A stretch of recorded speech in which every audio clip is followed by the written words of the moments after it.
Romanos capítulo 12, a partir do versículo 3. O primeiro e o segundo a gente conhece bastante, e ele de fato introduz, mas a gente sabe, que é Paulo pedindo pelas misericórdias de Deus, que a igreja de Roma e que todos os discípulos de Cristo pudessem se apresentar como sacrifícios vivos, santos e agradáveis a Deus, que a gente não se conformasse com este mundo e que vivêssemos para cumprir a boa, perfeita e agradável vontade de Deus através da renovação da nossa mente. E aí, a gente poderia perguntar, mas por que, Paulo? Por que a gente precisa fazer isso? E a partir do versículo 3 ele responde, e é nisso que eu quero me ater nessa noite. Ele diz, porque pela graça que me foi dada, digo a cada um de vocês, que não pense de si mesmo, além do que convém. Pelo contrário, pense com moderação, segundo a medida da fé que Deus repartiu a cada um. Porque assim como num só corpo temos muitos membros, mas nem todos os membros têm a mesma função, assim também nós, embora sejamos muitos, somos um só corpo em Cristo, e membros uns dos outros. Temos, porém, diferentes dons, segundo a graça que nos foi dada. Se é profecia, seja segundo a proporção da fé. Se é ministério ou servir, dediquemo-nos ao serviço, ao ministério. O que ensina, que se dedique ao ensino. O que exorta, faça-o com dedicação. O que contribui, que seja com generosidade. O que preside ou lidera, que seja com zelo. E quem exerce misericórdia, que seja com alegria. Então, irmãos, nós temos aqui a lista de alguns dons. Dons que Deus dá à igreja, através dos seus membros. Nós temos 3 principais listas de dons no Novo Testamento. Uma está em Romanos 12, e são conhecidos como os dons de administração, ou os dons do Pai, ou os dons de condução da igreja. Nós temos outra lista, e eu vou para ela agora, que é 1 Coríntios capítulo 12. 1 Coríntios 12 é chamado de os dons do Espírito, os dons de manutenção, os dons de avivamento da igreja, os dons que vão cooperar para que a igreja cresça de maneira viva, saudável. E aí, Paulo diz aos Coríntios no capítulo 12, eu vou ler vamos a partir do primeiro, só para você se inteirar, e Paulo já dá logo aqui uma chamada no primeiro versículo, que dá quase que um saculejo na gente. Ele diz assim, irmãos, não quero que vocês estejam desinformados a respeito dos dons espirituais. Eu estou lendo na versão Nova Almeida atualizada, e pode mudar aí da versão que você usa. A versão que eu decorei esse texto é na versão Almeida, revista e atualizada, que diz, irmãos, quanto aos dons, não quero que sejais ignorantes. Ou seja, ignorância não no sentido de brutalidade, rispidez, mas no sentido de não conhecimento. Então Paulo está dizendo, olha, os dons são um assunto delicado na igreja. É um assunto complexo, profundo, que exige maturidade, mas ninguém pode ficar ignorante. Ou seja, todo mundo tem que estar informado a respeito disso. Vocês sabem, versículo 2, que quando eram gentios, ou seja, quando vocês não eram crentes, se deixavam conduzir aos ídolos mudos, conforme vocês eram guiados. Corinto é uma cidade grega, onde a idolatria era muito forte. Então o que Paulo está dizendo é, quando vocês não eram crentes, vocês se reuniam nos templos, nas casas, por onde vocês se reuniam, e vocês confiavam em estátuas, em peças, em ídolos mudos, representações de deuses ou de anjos, e vocês depositavam a fé de vocês nessas esculturas que são mudas, que não falam, que não ouvem, que não podem fazer nada por vocês. Mas agora vocês são crentes. E agora, como crente, eu preciso que vocês entendam algumas coisas. E aí ele diz, a partir do 3, por isso quero que entendam que ninguém que fala pelo Espírito de Deus afirma anátema Jesus. Ou seja, ninguém usado por Deus vai dizer que Jesus não é Deus, que Jesus não é o Filho de Deus, que Jesus é um desviado, que Jesus veio trazer algo errado para nós. E anátema é uma palavra que significa, em sua literalidade, aquilo que é amaldiçoado, ou simplesmente maldito. Então Paulo está dizendo, todo mundo que diz que Jesus não é bênção, que Jesus não é bom, que Jesus não é abençoador, não está falando de acordo com a vontade, muito menos de acordo com a palavra de Deus. Por que é que Paulo está dizendo isso? Porque lá em Corinto, quando a igreja começou a crescer muito, ela começou a gerar muita confusão. A igreja de Corinto foi uma igreja muito abençoada, muito grande, muito viva, mas também muito problemática.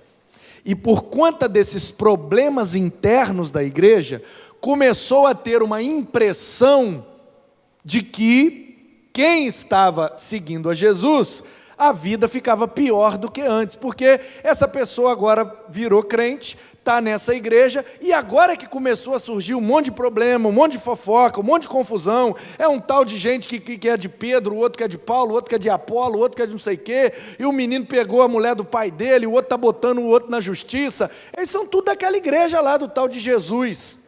Aí o que é que o povo começou a falar? Esse Jesus só pode ser maldito, porque depois que esse povo entrou para essa igreja, olha só a confusão que virou a vida desse pessoal. E aí o Paulo está dizendo, Jesus não tem nada a ver com isso. O negócio é que vocês não estão entendendo bem como ter um relacionamento saudável, e é por isso que as pessoas não estão compreendendo quem de fato é Jesus.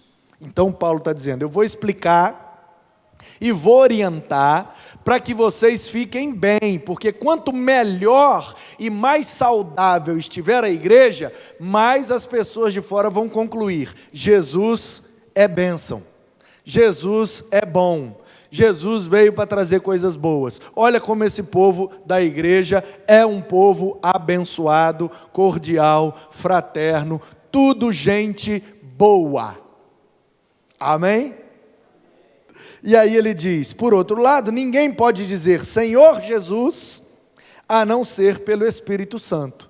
Ou seja, ninguém pode ser orientado, dirigido, pastoreado. Ninguém pode ter Jesus como Senhor da sua vida sem a operação do Espírito de Deus. É o Espírito quem convence o homem da justiça, do pecado e do juízo. Então, o Espírito age para que a gente creia e aceite Cristo como bom, como bênção. E isso gera em nós a habitação do Espírito de Deus. E o Espírito de Deus em nós vai operar na igreja, através dos dons que Ele mesmo concede à igreja para a edificação dela mesma. Então, quais são os dons, Paulo? E aí ele diz a partir do 4, eles são diversos, mas o Espírito é o mesmo. E também há diversidade nos serviços, nos ministérios, nas funções, mas o Senhor é o mesmo. Há diversidade nas realizações, mas o mesmo Deus é quem opera tudo em todos. A manifestação do Espírito é concedida a cada um, visando um fim proveitoso. Porque na igreja de Corinto tinha todos os dons, mas também tinha todos os problemas. Então Paulo está dizendo, gente, não adianta ter todos os dons, ser uma igreja grande e viva, mas o fim não ser proveitoso. Qual é o objetivo disso tudo? Tem que ser algo que se aproveita, tem que ser proveitoso, tem que ser para o bem. Então, ele diz a partir do 8, a um é dada, mediante o Espírito, a palavra de sabedoria. São 9 os dons dessa lista. Palavra de sabedoria, a outro, pelo mesmo Espírito, palavra de conhecimento. E aí parece que é uma redundância aqui, né? Sabedoria e conhecimento não seria a mesma coisa? Não. Eu conheço gente que tem pouquíssimo conhecimento e enorme sabedoria. E conheço gente que tem enorme conhecimento e pouquíssima sabedoria. Conhecimento tem a ver com teoria. Conhecimento tem a ver com técnica. Conhecimento tem a ver com estudo. Sabedoria tem a ver com vida, vivência e maturidade. Prática. Então, uma coisa é eu saber o que fazer, outra coisa é eu saber como fazer. Deus levanta pessoas na igreja que têm palavras de sabedoria e levanta pessoas que têm palavra de conhecimento. Porque às vezes a igreja vai precisar de conhecimento, mas às vezes a igreja vai precisar de sabedoria. Você percebe a diferença? Sim ou não? Então vamos continuar. A outro, segundo o mesmo Espírito, conhecimento já foi o 8, agora o 9. A um é dada, no mesmo Espírito, a fé. Olha bem, a fé como um dom.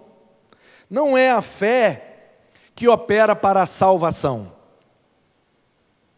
A fé salvífica, que Paulo fala em Efésios, que pela graça sois salvos, mas isso não vem de vós, é um dom de Deus.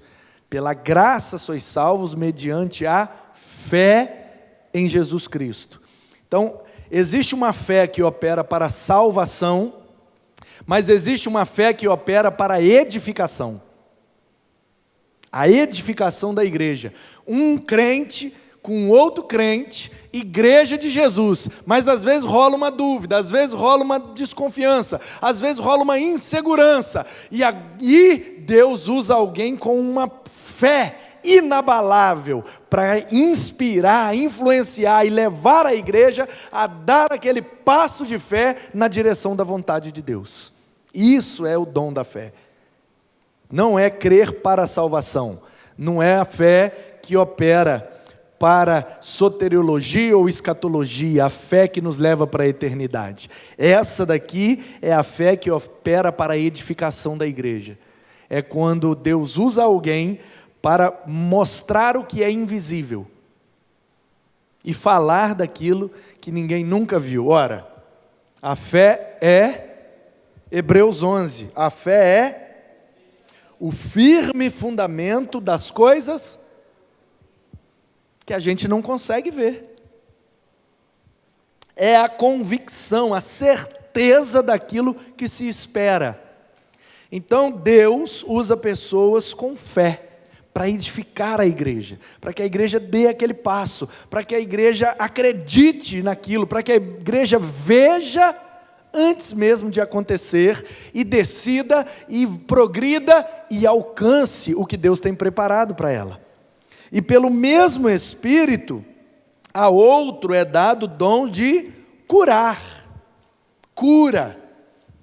E aí é cura em todos os sentidos. Cura física, cura emocional, cura espiritual, cura que provém às vezes de um abraço, cura que provém de uma palavra, cura que provém de uma circunstância, de uma situação, de uma abordagem.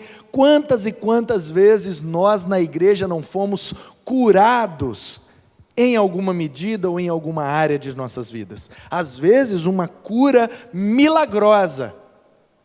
O problema quando a gente lê aqui dom de curar, é que a gente sempre pensa na cura milagrosa, mas o texto não diz que é dom de cura milagrosa, é dom de cura. A gente sempre pensa, é um paralítico que levantou e andou, é um cego que voltou a ver, ou viu pela primeira vez. A gente sempre pensa em cura nesse sentido, né? É alguém que foi curado, instantaneamente. Pode acontecer? Pode, isso também é cura. Mas não é só isso que é cura. A cura, ela abrange mais do que as curas milagrosas e extraordinárias. Você pode ser curado de uma mágoa, você pode ser curado de um rancor, você pode ser curado de um vício, você pode ser curado de um pecado, você pode ser curado de um passado, de um trauma, você pode ser curado fisicamente, e não é necessário ser algo milagroso.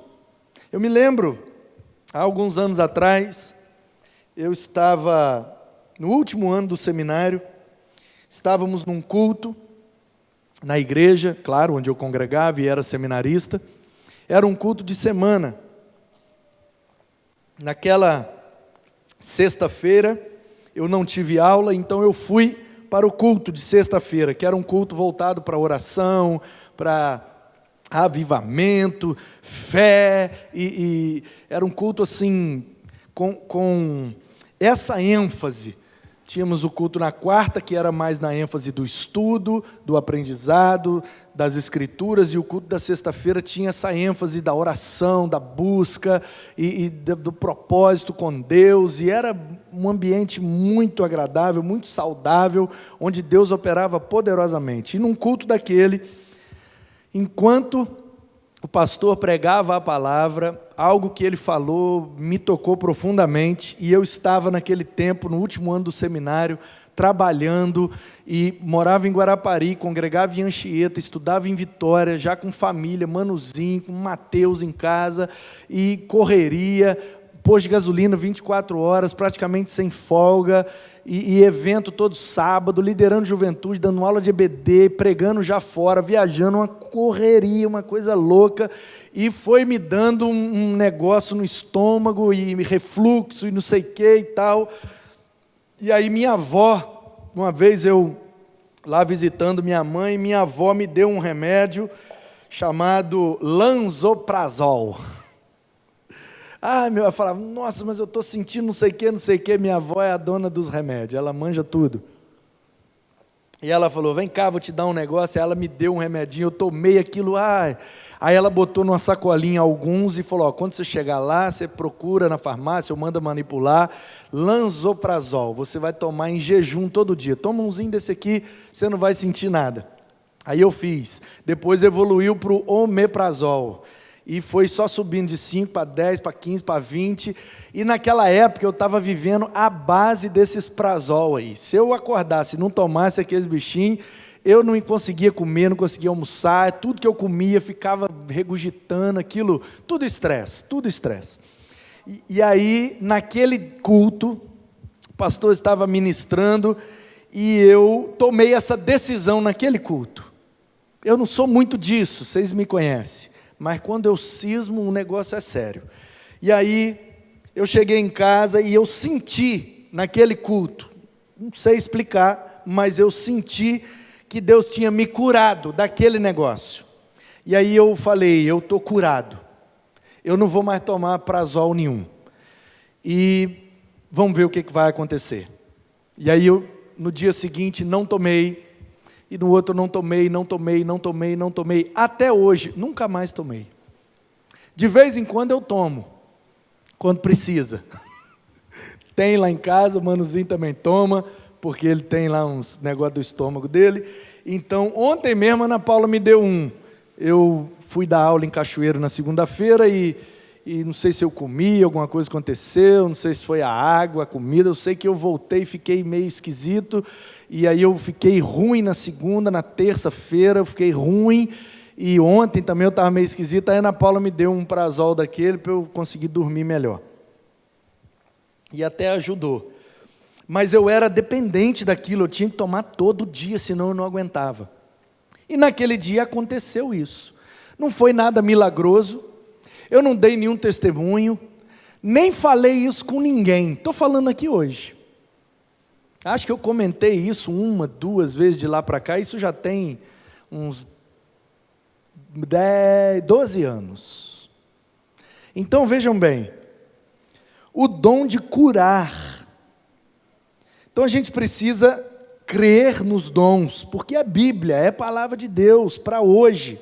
Mas a gente também não pode crer de maneira distorcida e romântica, de que o dom de curar é só essas curas extraordinárias e milagrosas. É também, mas não é só isso. E aí, continua o versículo 10. Há outro, operações de milagres. Aí sim, aqui é extraordinário. De vez em quando vai acontecer algo extraordinário. E a gente vai falar, foi um milagre. Deus fez, só Ele poderia ter feito, amém, aleluia, e milagre de toda ordem.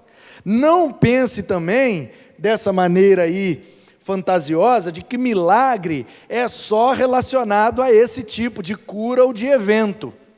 O paralítico andou, o cego viu, isso pode ser? Pode, mas não é só isso. Tem várias coisas que é milagre.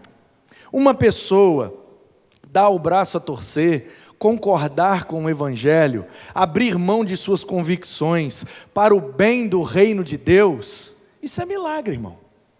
Milagre.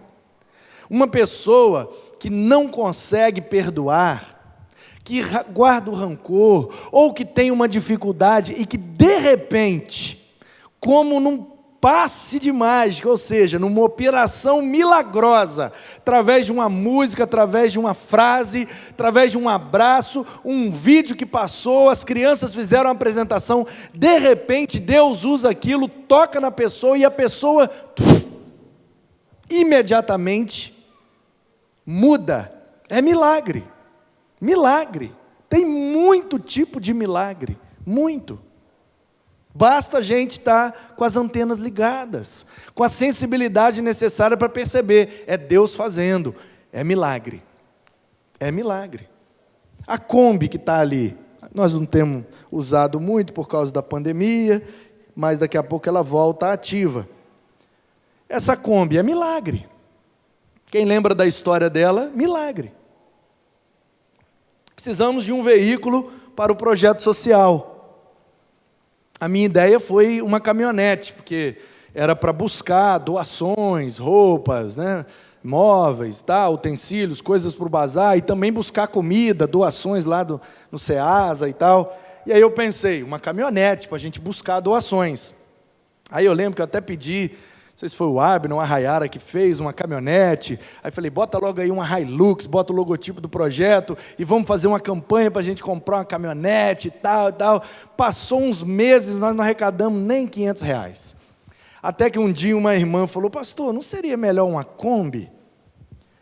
Aí eu falei, mas por quê, irmã? Ela falou, não, porque caminhonete só carrega as coisas, Kombi carrega as coisas, mas também carrega as pessoas.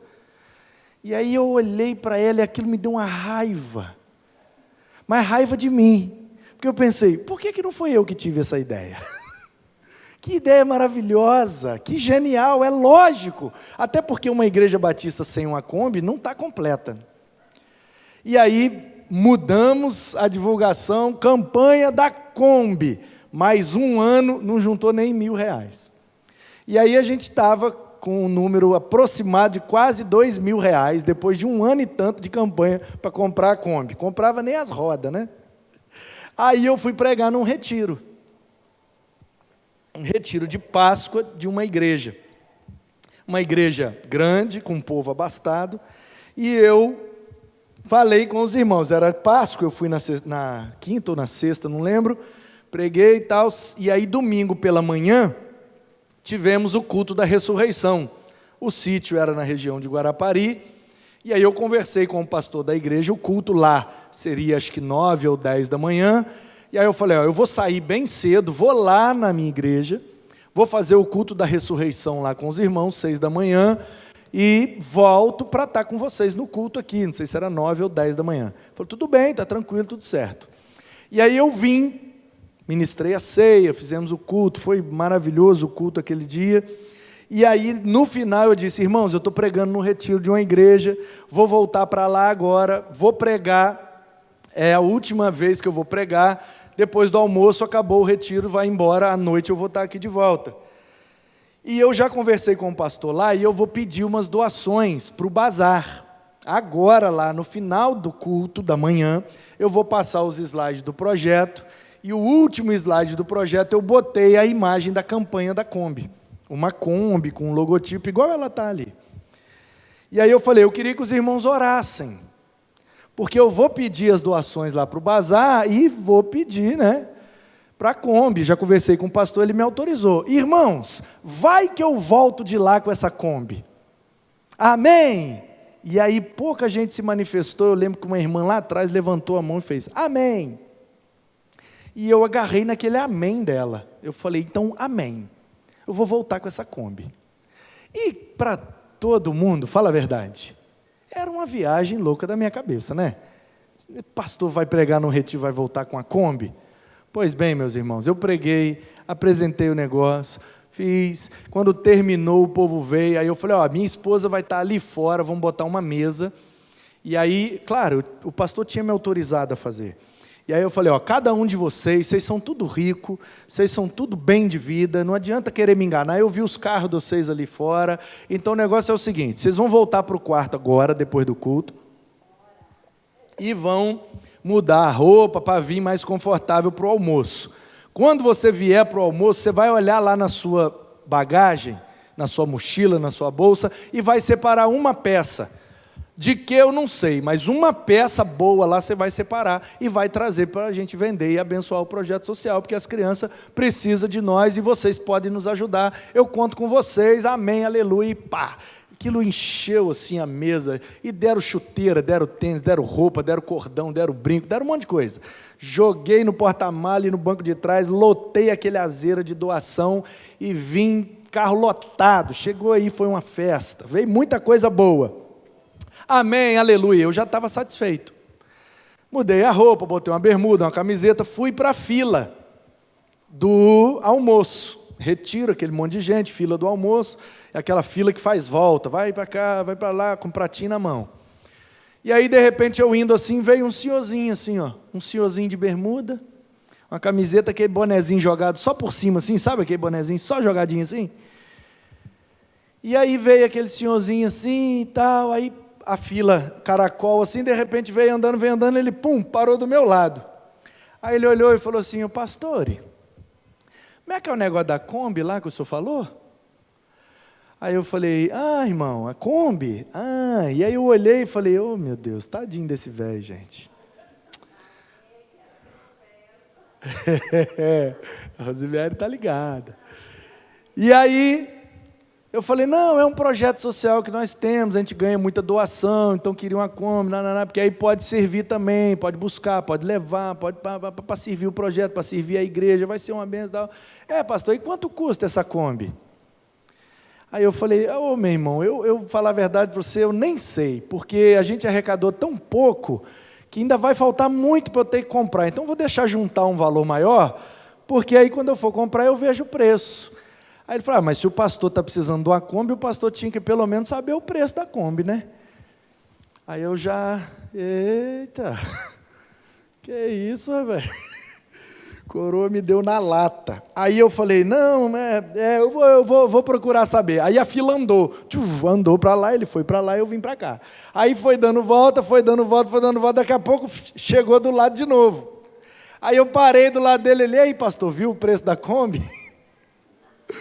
Aí eu falei, esse irmão tá de brincadeira comigo, não é possível. Eu falei, eu vou ver. Peguei o celular na hora, OLX, Kombi, tal. Olhei assim, uma mais ou menos. Aí virei para ele e falei, 20 mil, irmão. 20 mil dá para comprar uma mais ou menos. Aí ele falou, 20 mil? Eu falei, 20 mil. Aí ele falou, então anota meu telefone aí. Aí eu falei, telefone, irmão? Aí eu olhei para ele, chinelinha havaiana, uma bermudinha de feira, uma camisetinha esgarçada, parecia de pijama, e com aquele bonezinho eu olhei e falei, gente, esse homem quer meu telefone para quê, meu Deus? E aí naquele dia eu descobri uma verdade. Quem tem, não parece que tem. Quem parece, é porque não tem.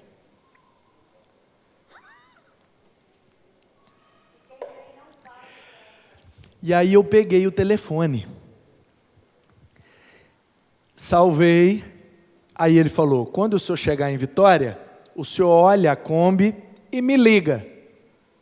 Pois bem, aí chamei Marcelo da Fernanda, que é meticuloso com o carro, e aí fomos atrás, olhamos, rodamos na serra, Cariacica e tal, e nada de achar uma Kombi que prestasse.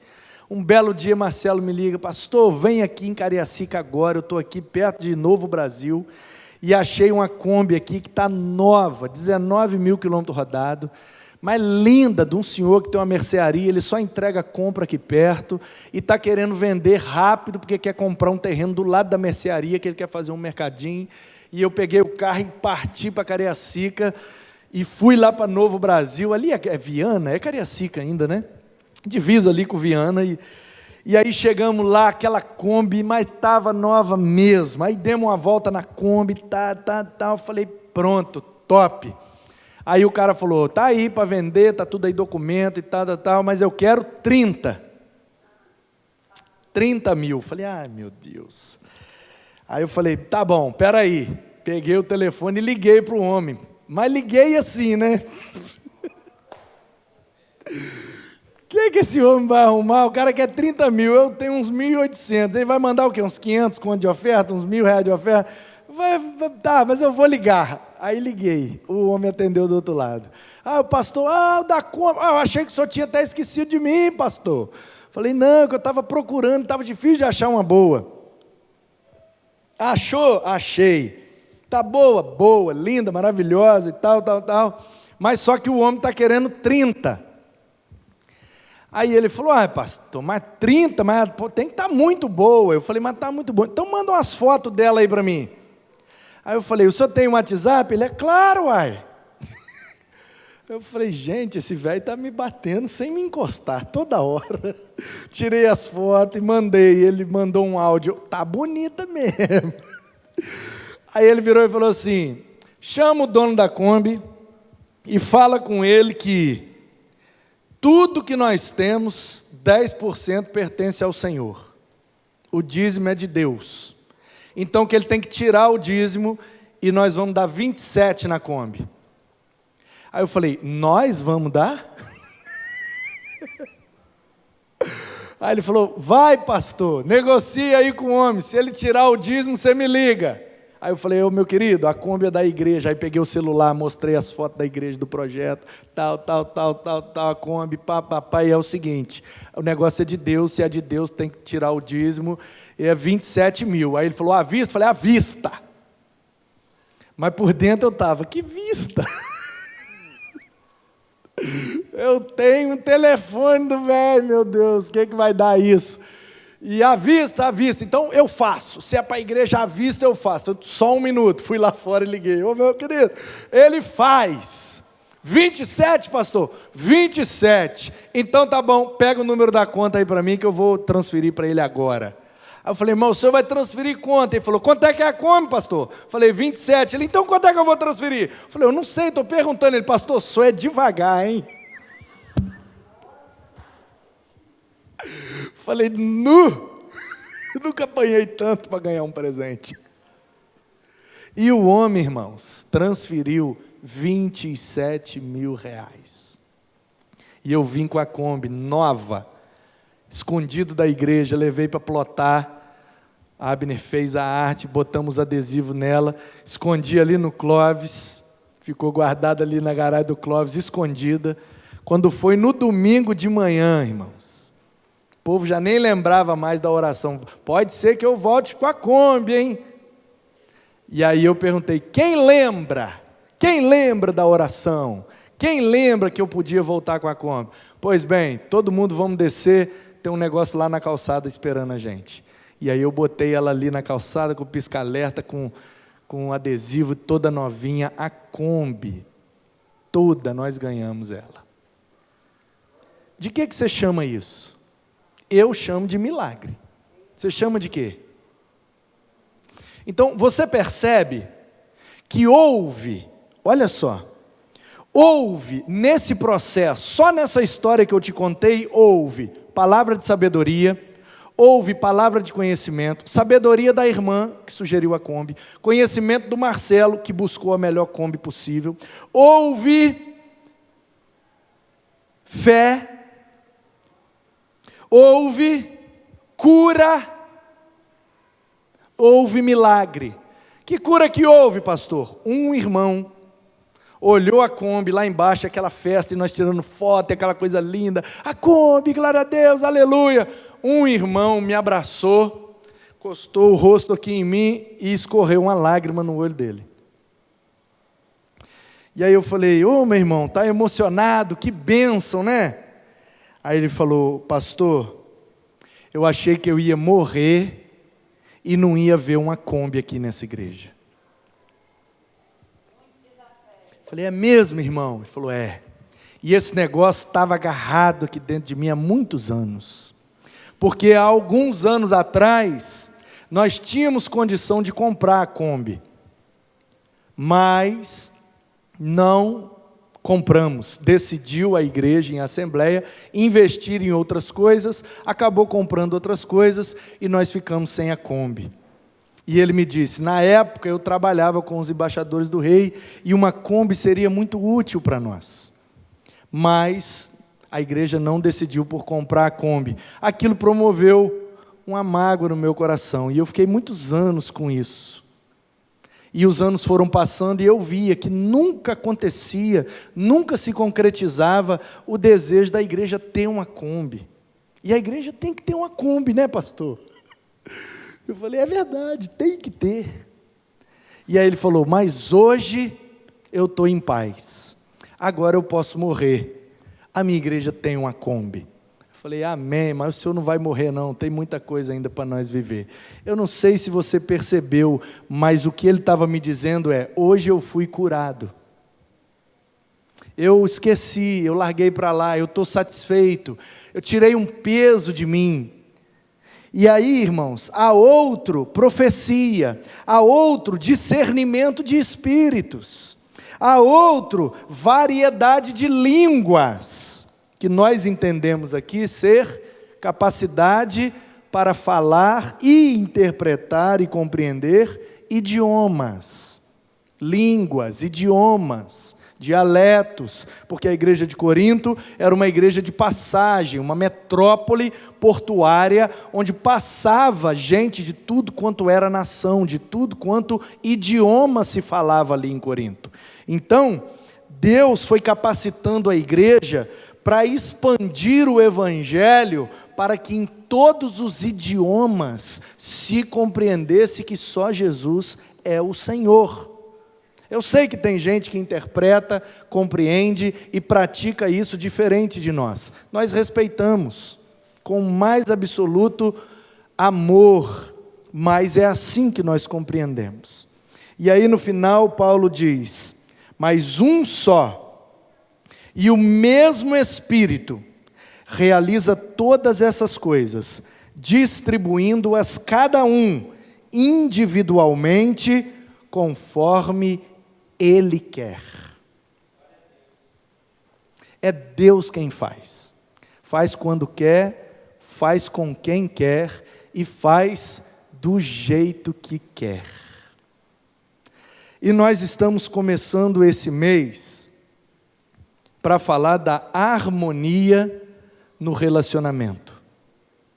E aí, acabou que eu não li, né? Me desculpem, irmãos. Versículo 12. Aí Paulo agora repete as mesmas palavras de Romanos 12.